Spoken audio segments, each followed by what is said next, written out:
오늘 하나님 말씀은 고린도전서 15장 31절입니다.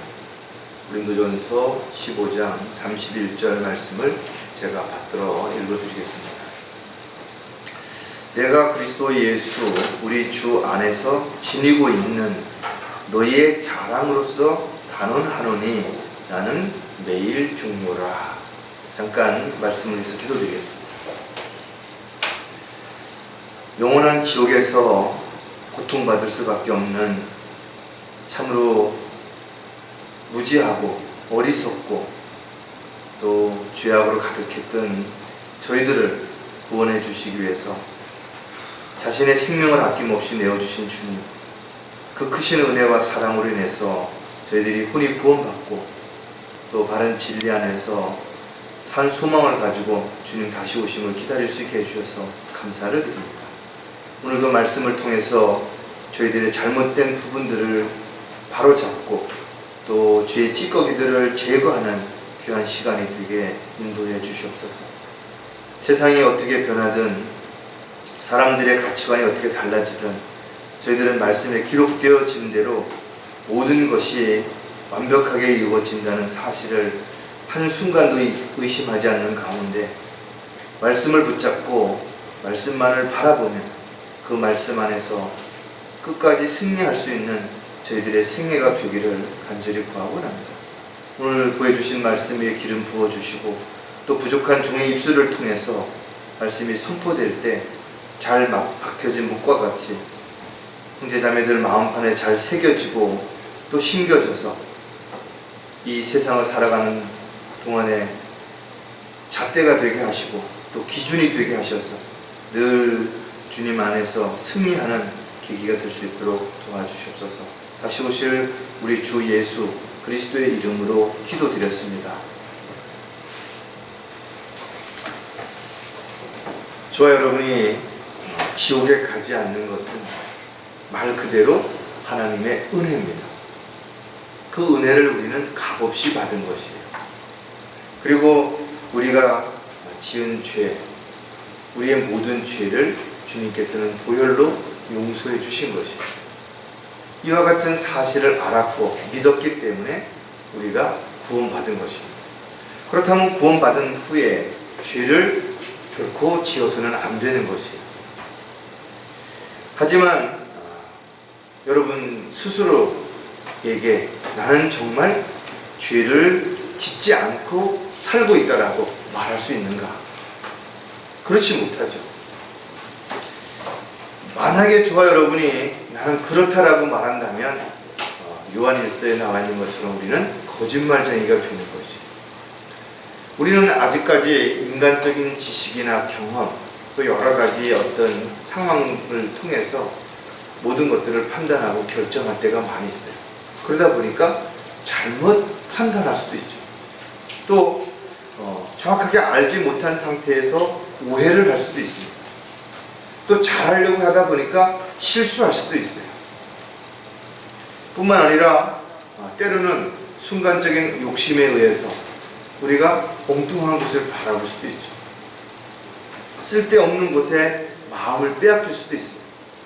물론 마귀가 미혹하고 세상이 우리를 유혹하기 때문에 어쩔 수 없었다라고 변명하고 핑계를 댈 수도 있겠지만 결과적으로는 이 모든 것을 선택한 것도 나이고 또 그런 상황에서 우리가 스스로 죄를 짓도록 방치하고 안일하고 이랬던 것도 결국은 나 자신이기 때문에 우리는 누구도 변명할 수가 없는 것이에요. 따라서 저와 여러분은 매일 자신을 돌아보고 나는 오늘 혹여라도 내가 죄를 지은 것은 없는가?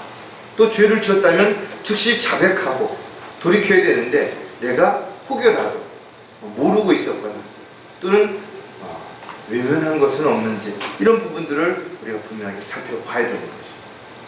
죄를 반복해서 짓는다. 이건 큰 문제죠. 동일한 죄가 계속해서 진다라는 것은 물론 그 부분에 취약하거나 또는 그런 것을 감당해낼 힘이 없기 때문에 그럴 수도 있어요. 그러나 그리스도인이라면 하나님 앞에 내가 똑같은 죄를 짓지 않도록 지혜를 구하고 힘을 구하고 또 그것을 감당해 갈 수 있는 여러 가지 환경과 여건들이 되도록 우리가 반드시 구해야 될 것입니다. 따라서 우리가 죄를 지을 수는 있어요. 그러나 어떤 죄든지 계획적으로 죄를 지어서는 안 된다는 거죠. 또 어떤 사람이 계획적으로 죄를 짓는 것을 알면서도 거기 동조하거나 또는 어쩔 수 없었다라고 핑계를 대서도 안 된다는 거죠. 왜? 성경은 그런 데서 빠져나오라고 했기 때문에. 따라서 저와 여러분은 죄를 질 수 있다고 하더라도, 그러나 그렇다고 해서 어쩔 수 없었다, 너도 내 입장이라면 이렇게 변명하기보다는 즉시 자백하고 동일한 죄를 짓지 않도록 정신을 차리고 깨어있는 그런 저와 여러분이 반드시 되어야 될 것입니다. 왜냐하면 우리가 죄를 질 때 가장 먼저 하나님과의 관계가 멀어지게 돼요. 왜? 교제가 안 되는 것입니다. 또 주님으로부터 받을 복을 받을 수 없게 되는 것입니다. 결과적으로는 마귀의 종이 돼서 끌려가는, 죄에 끌려가는 어리석은 삶을 살기 때문에 반드시 죄를 지면 그 죄가 크든 작든 상관없이 반드시 즉시 자백하는 걸 원칙으로 해야 되고, 그 죄가 열매가 맺어지지 않도록 철저하게 분석하고 원인을 제거하는 결과를 가져와야 될 것이다. 오늘 설교 제목은 매일매일 죄를 짓지 않으려. 고린도전서를 우리가 읽어보면 사도 바울이 육신적인 교회에서 일어나는 여러 가지 내용들을 설명합니다. 그리고 그런 부분들을 책망하시는 것이죠. 그리고 마지막에 15장에 와서는 결론적으로 어떻게 살아야 되는지에 대한 부분들을 다양하게 우리에게 제시해주고 있어요. 그래서 사실 고린도전서 15장에는 나와 있는 내용들이 그리스도인들이 살아가면서 꼭 지켜야 될 아주 중요한 내용들이 너무나 많이, 또 교훈적으로도 배울 점들이 너무나 많이 있는 것입니다. 그래서 오늘도 우리가 죄에 대해서 한번 좀 다시 생각을 해볼 텐데, 매일매일 죄를 짓지 않도록 매일매일 자신을 점검하라는 거죠. 어떤 사람들은 오랫동안 열심히 믿음 안에서 주님을 섬기고 주님을 따르다가 한순간에 죄를 짓고 그 죄 때문에 세상으로 돌아가거나 하나님을 대적하고 하나님의 일을 방해하거나 마귀의 앞잡이가 돼서 끊임없이 공격하는 그런 사람들도 얼마든지 있기 때문에 그렇다는 거죠. 따라서 죄가 아무리 작다 하더라도 가볍게 여기면 안 되는 거예요. 또 반드시 자기가 죄를 지었으면 하나님 앞에 자백하고 그 죄값을 치르고자 하는 그런 자세가 반드시 돼야 되는 것이에요. 어떤 사람들은 이렇게 이야기한다 이거죠. 내가 사람을 하나 죽였다 이거죠. 인정한다 이거예요. 그러나 내가 거기에 대한 대가를 받았으니까 나는 이제 죄가 다 용서된 거니까 아무 문제 없다. 그러나 나로 인해서 상처를 받았거나 고통을 받은 사람들을 생각한다면 늘 우리는 빚진 자, 빚을 가지고 하나님이 용서해 주셨다 하더라도 동일한 죄를 짓거나 이러지 않도록 성경은 죄와 피 흘리기까지 싸워야 된다. 사실은 죄라고 하는 것이 너무나 우리와 밀접한 상황에 있는 거예요. 너무나 달콤하고 또 그 맛이 아주 우리 안에 깊이 감춰져 있기 때문에 옛 어떤 맛이 있죠. 이런 것들이 너무나 달콤하고 유혹한다 이거죠. 따라서 우리가 죄에 대해서 정확하게 알아야 되고, 사실은 그리스도인들이 계획적으로 사람들이 말하는 그런 죄를 공개적으로 짓는 사람들은 많지 않죠. 어쩌다 있을 수 있겠지만, 그러나 우리가 좀 더 보면 윤리 도덕적인 것을 해야 하는 것도 결국은 죄를 짓는 거예요. 윤리 도덕적인 걸 넘어서 마음으로 생각으로 짓는 것도 결국은 죄가 되기 때문에 저와 여러분은 세상 사람들보다 훨씬 더 많은 죄를 지을 수 있는 입장에 있다는 거죠. 그리고 우리가 거룩하면 거룩할수록, 성별되면 성별될수록 우리가 작은 죄도 분명하게 드러나는 거죠. 남들은 워낙 그렇게 살으니까 죄인지 아닌지 잘 구분이 안 되는데, 여러분들의 행실이 바르고 여러분들의 언행이 올바르면 어쩌다 한번 실수하는 것도, 어쩌다 한번 내뱉은 말도 금방 사람들에게 거슬리고 눈에 띈다는 거죠. 그래서 우리는 하나님의 어떤 영역을 침범한다든지, 또 하나님의 의가 없는 불의한 행동을 한다든지, 하나님의 명령에 뜻에 불순종한다든지, 또 하나님께서 계획하신 어떤 목적에 빗나간다든지, 또 하나님의 기준을 충족하지 못한다든지, 이러는 모든 것들이 다 죄라는 거죠. 그래서 어떻게 보면 우리는 지금 매일매일 죄를 지을 수밖에 없는 상황에 있는지도 몰라요. 그리고 마귀의 공격과 세상의 유혹이 끊임없이 우리를 넘어뜨리려고 한다는 것도 우리가 인정한다면, 우리는 매일매일 자신을 점검하고 확인해 볼 필요가 반드시 있다는 거죠. 자, 매일매일 죄를 짓지 않으려면 가장 먼저 우리가 생각해 볼 부분이 무엇인가 하면, 올바른 마음이 변하지 않아야 된다는 거죠. 우리가 예수 그리스도의 피 뿌림으로 인해서 우리의 마음이 정결케 됐어요. 깨끗하게 됐다라는 거죠. 그런데 또다시 얼마든지 오염될 수 있고 변질될 수 있다는 거죠. 그것도 눈에 보이게 아주 작은 것들이 그렇게 만들 수 있다는 것입니다. 그래서 우리가 죄를 짓지 않기 위해서는 가장 먼저 기억해야 될 부분이, 우리의 마음속에 작은 의심이라든지 미움이라든지 원망이라든지 불평이라든지 이런 것들이 자리 잡지 못하게 해야 되는 거죠. 이런 것들이 내 안에 마음에 자리 잡게 되면 어느 순간 누군가를 비호하게 되고 남을 탓하게 되고 불평하게 되겠죠.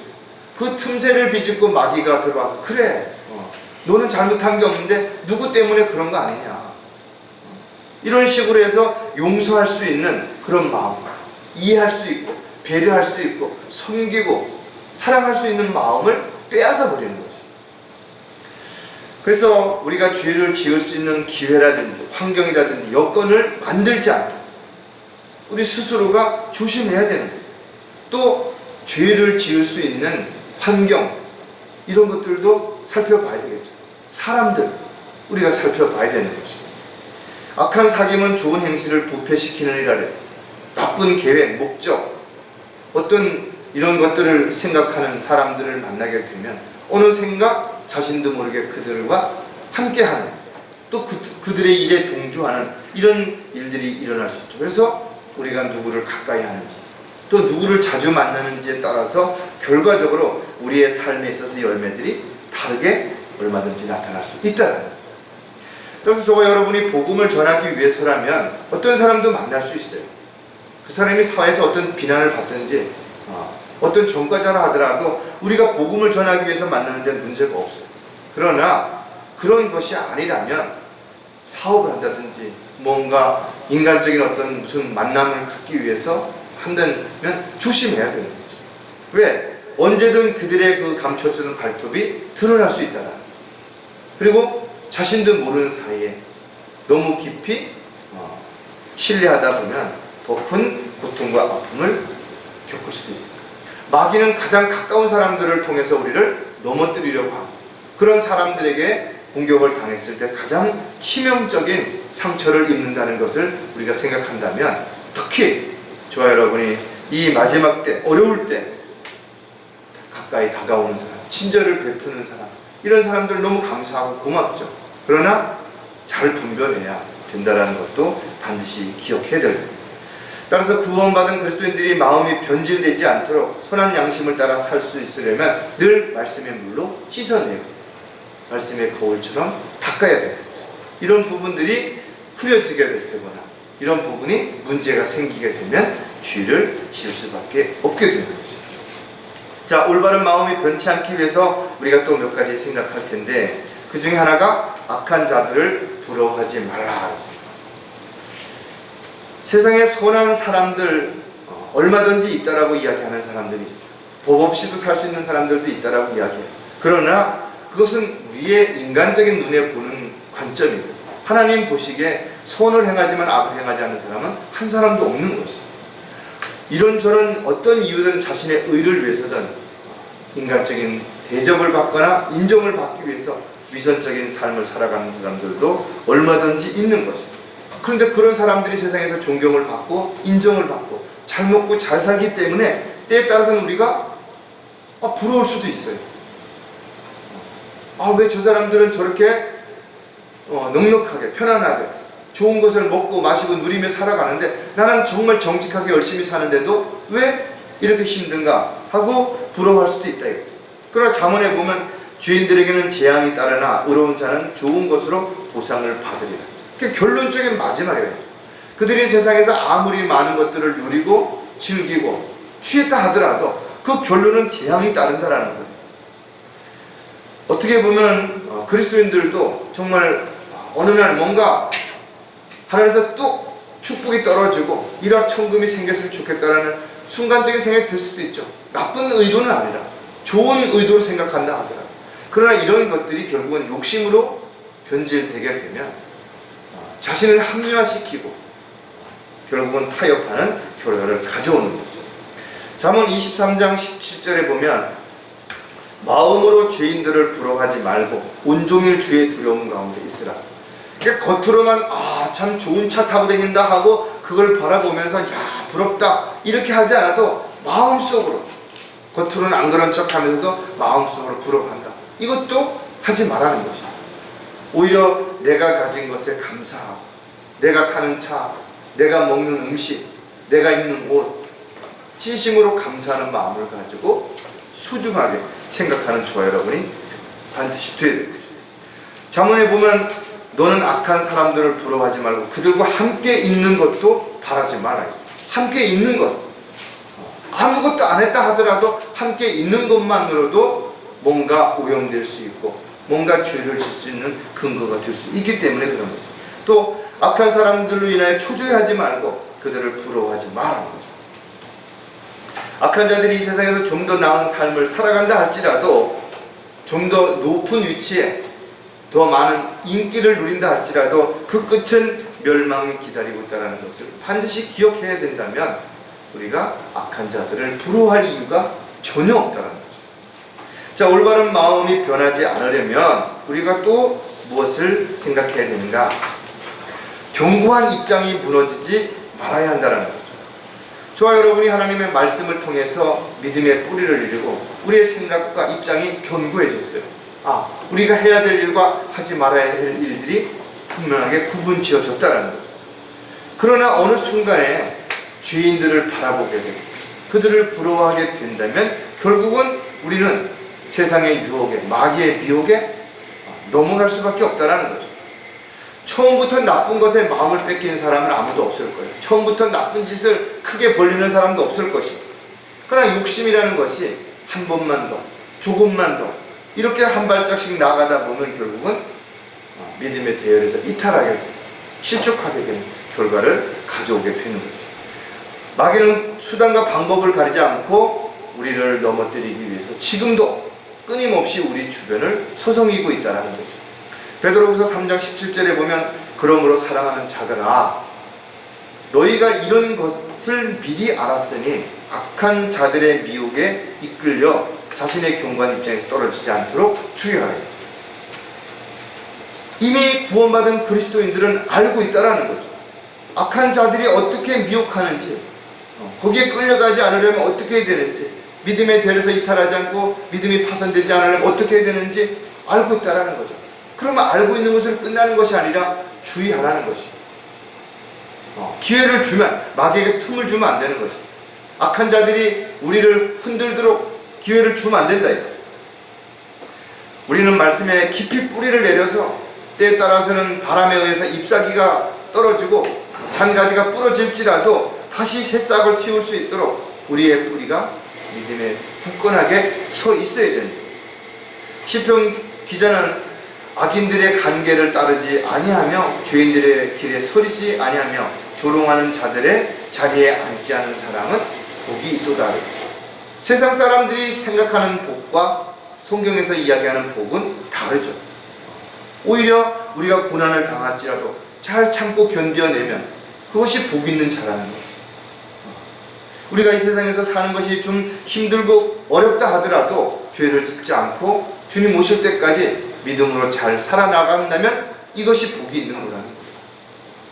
따라서 죄를 짓지 않으려면 마귀가 어떤 식으로 우리를 미혹하고 세상이 우리를 유혹할지라도 우리의 견고한 입장이 말씀을 붙잡고 무너지지 않는다면 우리는 죄를 짓지 않고 얼마든지 살아갈 수 있을 것이죠. 올바른 믿음이, 올바른 마음이 변하지 않으려면 죄인들에게 동조하지 말아야 한다. 알고 했든 모르고 했든 결과적으로는 동조하게 된다면 적을 도와주는 결과를 가져오는 것이에요. 또 나를 믿고 따르는 사람이 내가 가는 길을 묻지 않고 따라오게 된다면 나로 인해서 또 많은 사람들을 신축하게 만드는 결과를 가져오게 되는 거죠. 따라서 앞에 서 있는 사람, 믿음의 본을 보이고 또 믿음에서 다른 지체들에게 존경을 받는 그런 형제 자매들은 더더욱 어떻게 해요? 몸과 행실을 조심해야 되는 거죠. 죄를 짓는 사람들은 자신을 합리화시키기 위해서 계속해서 주변 사람들을 모아서 자신을 동조하는 사람들과 함께 대적하려고 준비하는 것이죠. 따라서 온갖 이유와 변명을 늘어놓고 자신을 정당화한다 하더라도 그들이 하나님의 말씀에서 벗어났다면, 하나님의 뜻과 계획에서 벗어났다면 그들은 이미 악한 자들과 동조하고 있다는 거죠. 따라서 동조했다는 것은 같은 목적과 같은 생각이 일치했다는 걸 입증하는 거예요. 직접 드러나게 뭔가를 하지 않았다, 같은 장소에서 같은 일을 하지 않았다 하더라도 단지 동조하는 것만으로도, 묵인한 것만으로도 그렇다는 거죠. 많은 사람들이 누구 때문이라고 이야기한다 이거죠. 그러나 결과적으로 선택한 것은 본인 스스로라는 거예요. 누구도 변명할 수 없는 이유가 여기 있는 거죠. 잠언 1장 10절에도 보면 내 아들아 죄인들이 너를 유혹할지라도 동조하지 마. 좋은 조건을 내세우고 더 많은 어떤 유익을 준다라고 그렇게 한다 할지라도 그들을 동조하지 마라 이거죠. 군중심리라는 것이 참 어떻게 보면 대단히 위험한 것이죠. 무섭다 이거죠. 많은 사람들이 그것이 옳다, 그것이 틀리다 라고 주장을 하게 되면 확인을 해보기도 전에 그들의 이야기만 듣고 그들의 어떤 상황만 보고 따라가는 사람들이 너무나 많은 것이죠. 따라서 그리스도인들이 세상의 어떤 단체라든지 노조라든지 정치라든지 이런 데 앞장서서 일하는 거 옳지 않은 것이에요. 물론 그런 것이 잘못된 부분을 알면 동조하거나 묵인하거나 반대하라는 얘기는 아니에요. 그러나 그리스도인들은 해야 할 일들이, 더 중요한 일들이 얼마든지 있다는 것을 반드시 기억한다면 우리가 해야 하는 일에 우선순위를 둬야 됩니다. 내 마음이 악한 일에 기울어지지 않게 하시어 죄악을 행하는 자들과 더불어 악을 행하지 않게 하소서. 나로 하여금 그들의 진수성찬을 먹지 않게 하소서. 시편 기자가 고백한 내용이래요. 맛있고 풍성한 그런 진수성찬을 앞에다 놓으면 군침이 생기겠죠. 왜 마음이 안 가겠냐죠. 그러나 그것이 입에는 달지 모르지만 배에는 쓰게 되는 것이고 결국은 그 대가를 언젠가는 반드시 지불해야 되는 때가 오게 된다는 것이죠. 우리의 마음은 언제든 변질되거나 부패될 수 있고 오염될 수 있다는 사실을 기억해야 되는 것이죠. 나는 구원받았으니까 앞으로 아무 문제가 없겠지 아니라는 거죠. 늘 살펴보고 점검하지 않으면 우리도 우리의 믿음을 끝까지 지키지 못할 수도 있다는 것 꼭 기억을 해야 될 것입니다. 자, 매일매일 죄를 짓지 않으려면 두 번째 살펴볼 내용이 뭔가 하면 올바른 자세가 변하지 않아야 하는 거죠. 물론 마음이 변하면 행동으로 옮겨지겠죠. 마음에 있는 것이 행동으로 나타나기 때문에 그래서 1차적으로는 마음이 변질된 사람이 그 다음에 자세가 변질되고 자세가 뭔가 삐뚤어지는 것이 눈에 보여지고 다른 사람도 알게 될 것입니다. 그래서 올바른 자세가 변했다는 이것은 일단 심각한 거예요. 이미 뭔가 내적으로 문제가 있고 뭔가 썩어 들어가고 뭔가 부패하기 시작했구나. 이런 것들을 열매로 이미 드러나는구나. 이런 걸 우리가 알 수 있다는 거죠. 따라서 우리가 죄에 대해서 어떤 자세로 살아가는가, 또 죄를 지었을 때 우리가 어떻게 행동하는가, 이런 자세가 참으로 중요하다는 거죠. 왜냐하면 우리는 더 이상 죄의 종이 되어서 끌려다니서는 안 되는 것이죠. 그렇게 된다면 죄의 종이 돼서 결과적으로 하나님을 대적하고 하나님의 일을 방해하는 그런 일을 하기 때문에 그렇습니다. 갈라디아서 5장 24절에 보면 그리스도께 속한 사람들은 그 육신을 애정과 정욕과 함께 십자가에 처형되었다 했죠. 사도 바울이 우리에게 가르쳐주는 내용들이 자신은 내일 죽은 것으로 여겨야 되는 것이죠. 바울이 이렇게 이야기합니다.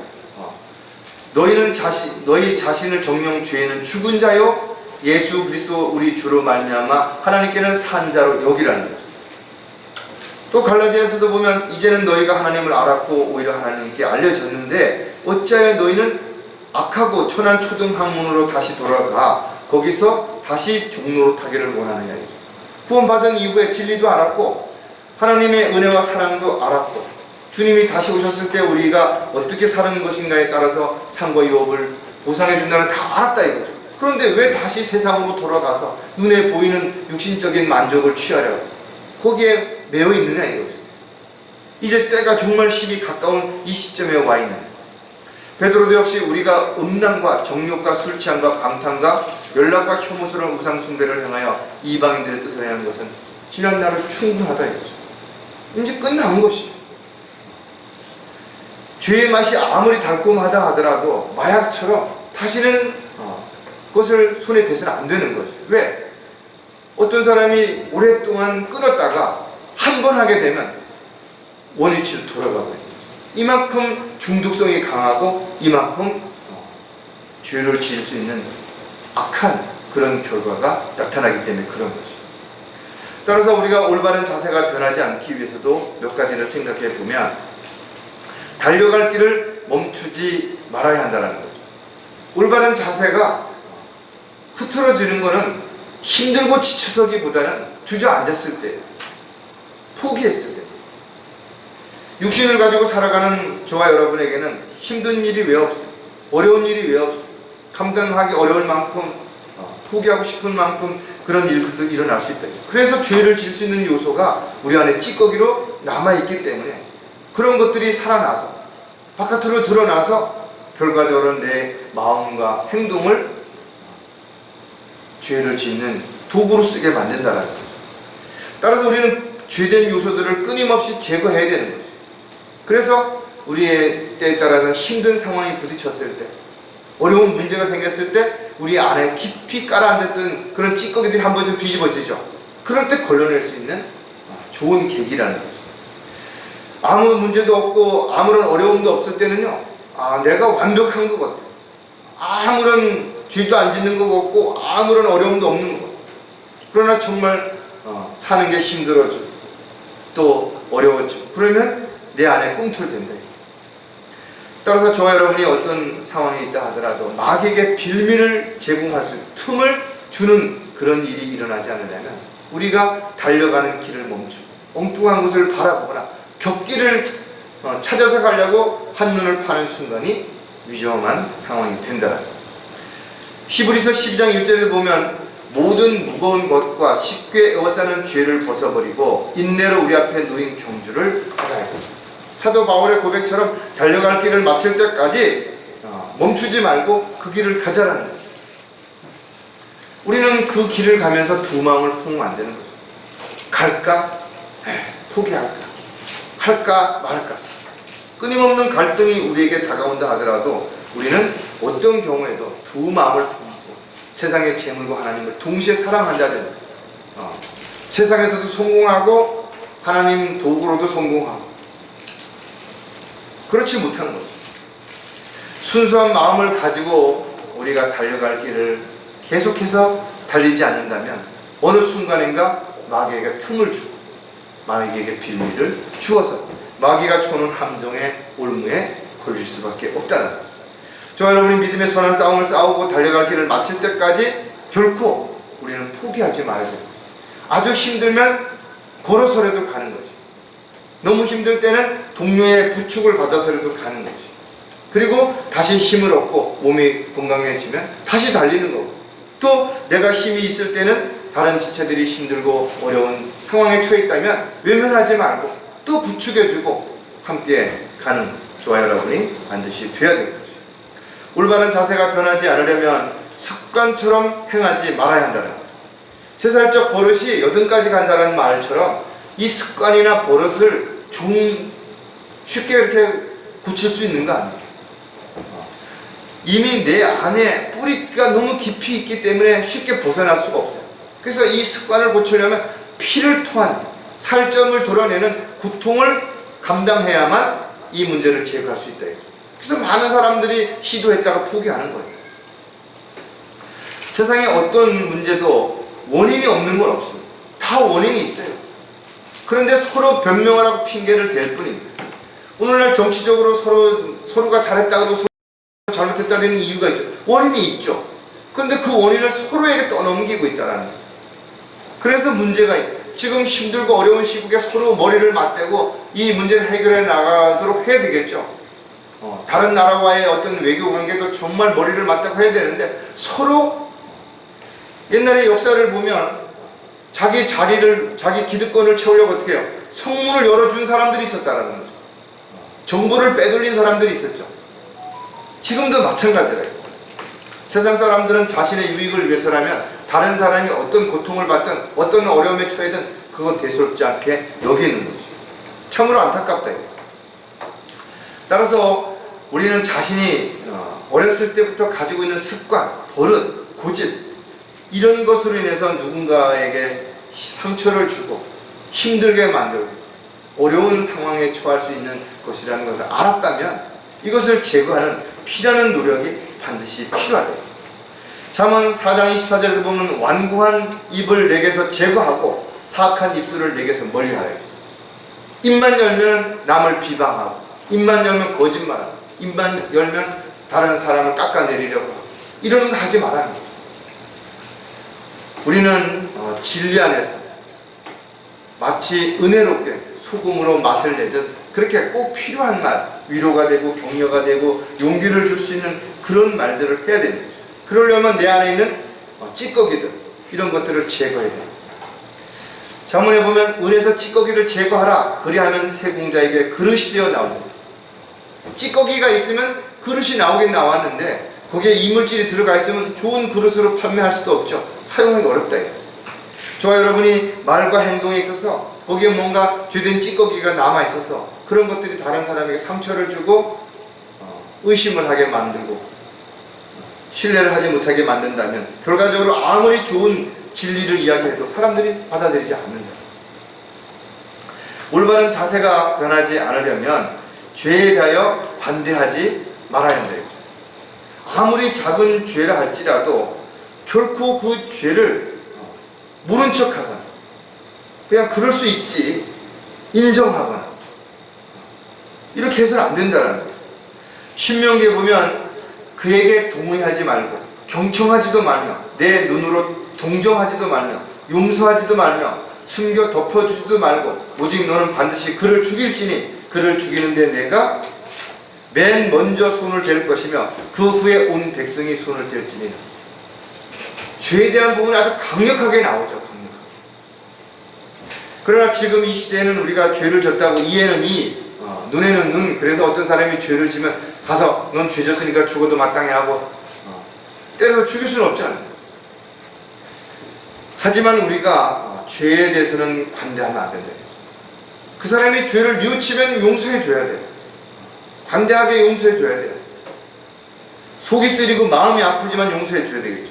왜? 주님께서는 우리가 더 큰 죄를 졌는데도 불구하고 우리를 사랑하고 용서해 주셨으니까. 그러나 죄 자체는 아니다. 가족이라 할지라도 죄 앞에서는 단호해야 되는 거죠. 유다서 1장 23절에도 보면 다른 자들은 불 속에서 끌어내어 두려움으로 구원하되 육신으로 더럽혀진 그 옷조차도 증오하라. 죄는 용서하고 사랑하되 죄는 철저하게 미워하고 단호하게 대처해야 되는 것이 바로 우리의 자세라는 거죠. 따라서 드러나게 짓는 죄가 아닐지라도 우리가 만약에 마음속으로 무엇인가 또 누구에겐가 죄를 졌다면 반드시 그것을 자백하고 그와 같은 죄가 뿌리를 내리고 누군가에게 또 다른 죄를 짓는 매개체가 되지 않도록 철저하게 우리 자신을 돌아보아야 되는 거죠. 자신이 지은 죄에 대해서는 정말 냉정하고 단호해야 된다 이거죠. 다른 사람에 대해서는 좀 관대하고 기다려주고 이해해주고 배려해준다 할지라도 자기가 지은 죄를 다른 사람들도 그렇게 하는데 나만 뭐 그렇냐? 사람이 살다 보면 그럴 수도 있는 거지. 어쩌다 내가 뭐 고의적으로 지은 건 아니지 않느냐? 이렇게 하면 안 된다라는 거예요. 자신이 지은 죄는 아무리 작은 죄라도 철저하게 자백하고 그 죄값에 대해서 하나님 앞에 관대하게 뭔가 변명하고 안 된다 이거죠. 반드시 우리가 그 부분을 기억하지 않는다면 우리 자세가 어느 순간에 조금씩 흐트러지는 거예요. 그 운동선수들이 보면 코치들이 끊임없이 지적을 하잖아요. 왜? 아니 세계 챔피언이 된 사람을 누가 그 부분에서 지적을 하고 누가 그 부분에 대해서 말할 수 있겠어요? 그런데 그 사람은 이제 자기가 어느 위치에 올랐으면 편해지고 싶은 마음이 그 안에 있다라는 거죠.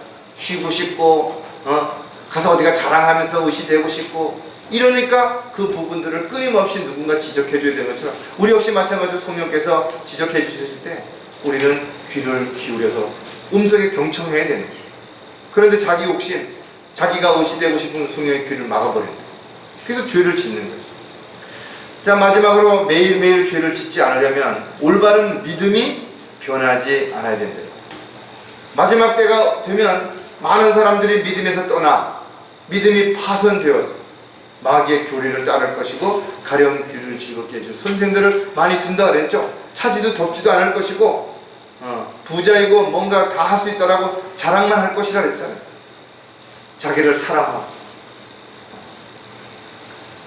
이런 이 마지막 시대에 우리가 끝까지 죄를 짓지 않고 주님 오실 때까지 우리의 믿음을 지키는 것 너무나 중요하다. 왜? 믿음이 변할 수 있기 때문에 그런 거죠. 따라서 우리가 믿음이 변하지 않으려면 우리 안에 계신 성령께서 우리를 주관하시도록, 성령님이 우리를 인도하시도록, 우리를 돌봐주시도록, 끊임없이 우리를 위해서 기도하시도록 그렇게 해야 되는 거죠. 왜? 우리 몸을 성전 삼아 성령께서 구하시기 때문에 그렇죠. 고린도전서 6장에 보면 또한 너희 몸은 너희가 하나님께로부터 받은 바 너희 안에 계신 성령의 전인 것을 알지 못하느냐. 너희는 너희 자신의 것이 아니니라. 그럼 우리의 몸은 누구의 것이에요? 하나님의 것이에요. 너희는 값을 치르고 산 것이니 그러므로 하나님의 것인 너희 몸과 너희 영으로 하나님께 영광을 돌리라. 우리는 우리 몸을 주장할 수 없어요. 왜? 하나님의 것이에요. 하나님의 몸을 하나님께서 우리에게 위탁해 주신 그 몸을 우리가 하나님을 기쁘시게 해드리는 데 있어서 도구로 사용하는 것이에요. 이걸 자율적으로 자원해서 기쁨으로 하기를 하나님께서 원하신다는 거죠. 그러기 위해서는 우리는 성령님께 귀를 기울여야 됩니다. 성령님이 인도하시는 대로 순종해야 된다는 거예요.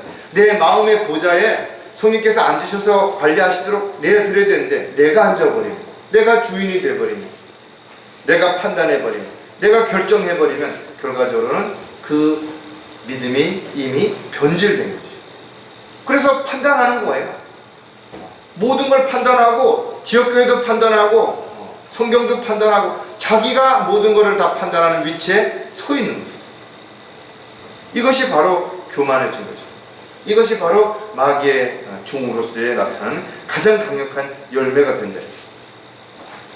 자, 올바른 믿음이 변하지 않으려면 또 우리가 몇 가지 생각해 볼 부분이 정욕을 채우려고 하지 마라. 끊임없이 나오는 이야기지만 우리가 육신에 대한 욕심을 버리지 않는 한 우리는 마음이 변질될 수 있고 믿음이 변질될 수도 있고 행동이 변질될 수도 있다는 거죠.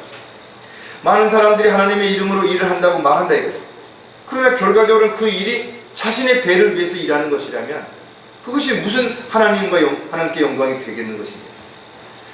육신을 위한 모든 계획은 철저하게 하나님의 뜻과 계획에서 이루어졌는지를 살펴보아야 되는 거죠. 하나님이 해주셨다 라고 말한다면 하나님께서 왜 해주신 것인가? 무엇 때문에 해주신 것인가? 하나님 해준 것이고 나는 무엇을 하고 있는 것인가? 확인해 봐야 되는 거지. 육신의 만족은 결코 채워지지 않습니다. 따라서 육신을 위해 계획하는 모든 것들은 결코 자신을 만족시킬 수 없어요. 그러다 보니까 그 만족하기 위해서 수단과 방법을 가리지 않죠. 그것이 죄를 짓는 것이고 그 죄는 또 다른 죄를 짓는 결과를 가져오게 되는 것이죠. 이런 일들이 끊임없이 반복된다는 거죠. 심지어는 목사라는 사람이 사역이라는 이름으로 하나님의 영광을 위해서라고 교회를 더 크게 짓기 위해서 사람들을 더 모으기 위해서 죄를 짓는 것이죠. 로마서 13장 14절에 보면 오직 주 예수 그리스도로 옷 입고 정욕을 채우려고 육신을 위해 계획하지 말아라. 우리의 세마포, 행실, 열매, 간증 이런 것들이 바깥으로 드러나야 되는데 그런 것들이 없다. 육신의 어떤 정욕을 채우려고, 자기 만족을 채우려고 그렇게 뭔가 하는 사람들이 수없이 많은 것입니다. 많은 계획을 세우고 그 걸음을, 많은 계획을 우리가 세운다 하더라도 그 걸음을 인도하시는 분은 하나님이십니다. 우리가 아무리 노력한다 하더라도 하나님께서 원하시지 않는다면 결국은 하나님의 뜻과 계획에서 벗어난 나를 위한 일을 하는 것에 불과한 것이 되는 것이죠. 따라서 저와 여러분이 무엇을 하든 언제 어디에서 어떻게 생활하든 간에 결과적으로는 이 일들을 통해서 하나님께 영광이 되는 것인가 아니면 나의 영광이 되는 것인가를 반드시 생각을 해보고 육신의 정욕을 채우기 위해서 뭔가를 내가 하고 있다면 그것이 아무리 그럴듯하다 하더라도 이것은 하나님 보시기에 가증스러운 것이고 위선적인 삶이 될 수밖에 없다는 것. 올바른 믿음이 변하지 않으려면 세상과 타협하지 말아야 합니다. 많은 사람들이 성경을 버렸어요. 진리를 버렸어요. 지역교회를 떠났어요. 그리고 그들이 지금 하는 거는 세상과 타협하대요.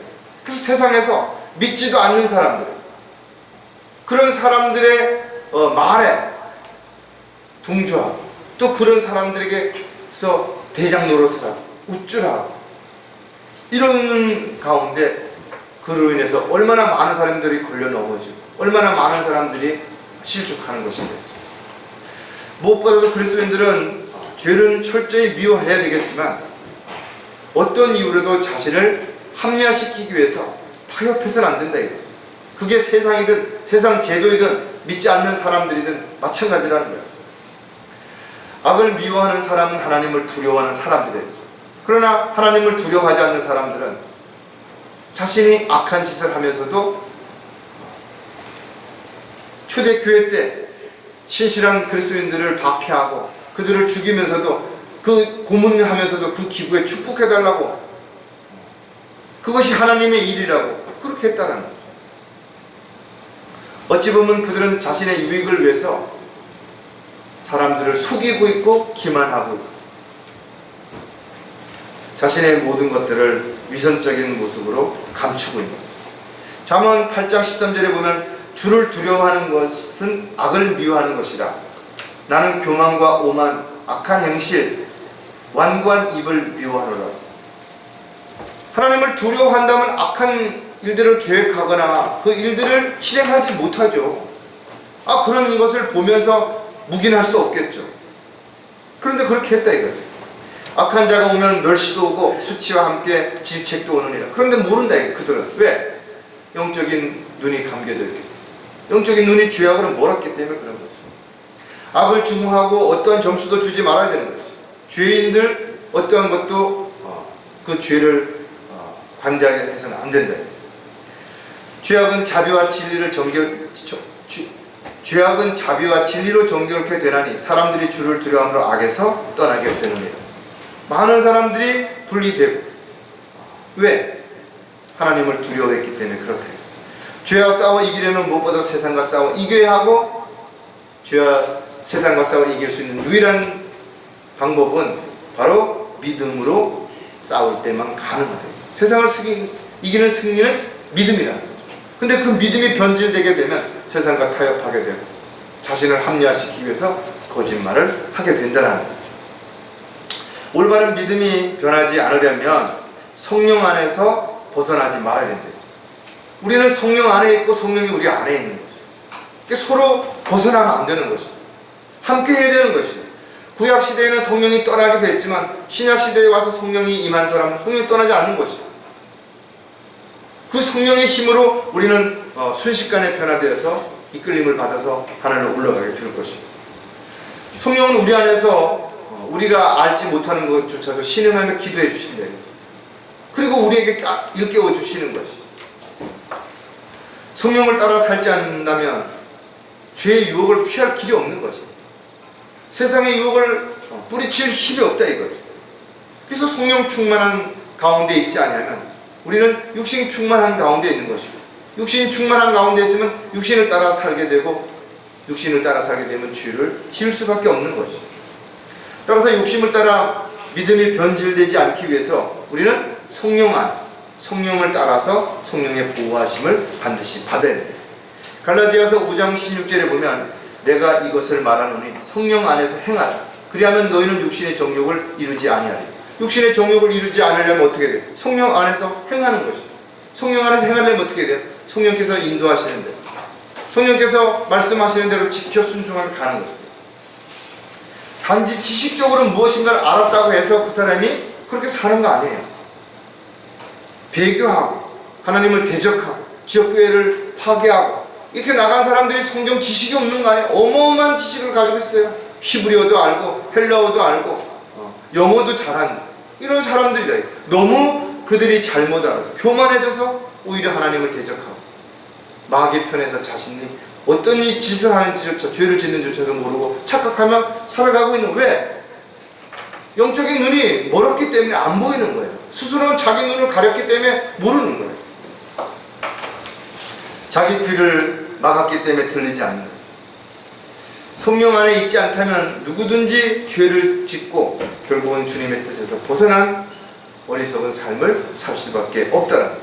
따라 저와 여러분이 끝까지 믿음을 지키고 달려갈 길을 맞추려면 성령 안에서 절대로 벗어나서는 안 된다는 거예요. 오늘 우리가 살펴본 내용처럼 저와 여러분은 끊임없는 죄를 지을 수밖에 없는 이 죄악된 세상에 살고 있는 것이고,